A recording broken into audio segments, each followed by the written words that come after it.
అందరికీ నమస్కారం. కొంచెం శ్రీనివాస్ ఛానల్ స్వాగతం. ఫస్ట్ టైం చూసినప్పుడే సబ్స్క్రైబ్ చేసుకొని బెల్ సింబల్ ప్రెస్ చేయండి. మనకు 1600 పైగా వీడియోలు ఉన్నాయి. మీ సమస్య ఖచ్చితంగా పరిష్కారం అనేటువంటిది లభిస్తుంది. ఈరోజు హైకోర్టు ఇచ్చినటువంటి తీర్పు చాలా సంచలనమైన తీర్పు. ఏమిచ్చింది అంటే, రాజకీయ నాయకులు పార్టీ మారాలి అని అనుకుంటే తన పదవులకి రాజీనామా చేయాలి.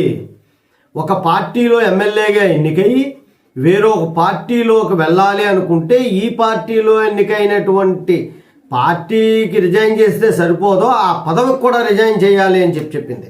పదవికి కూడా రిజైన్ చేసి మళ్ళీ ఎన్నికలు జరిగితే ఎన్నికల్లో గెలిచి చూపించాలి అని చెప్పేసి వ్యాఖ్యానించింది.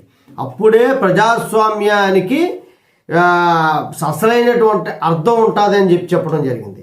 పార్టీకి రాజీనామా చేయడం కాదు, పదవికి కూడా రాజీనామా చెయ్యాలి అనేటువంటిది కాన్సెప్ట్ని హైకోర్టు తీసుకొచ్చింది. అలా చెయ్యకపోతే రాజ్యాంగాన్ని అవమానించినట్లే అని జస్టిస్ కృష్ణన్ను ధర్మాసనం అనేటువంటిది ఈ తీర్పు ఇవ్వడం జరిగింది. ఎవరైనా సరే పార్టీ మారితే వాళ్ళు ఉన్నటువంటి పదవులకి ఖచ్చితంగా రాజీనామా చేయాలి. రాజీనామా చేయకపోతే వాళ్ళ మీద యాక్షన్ తీసుకోవచ్చు.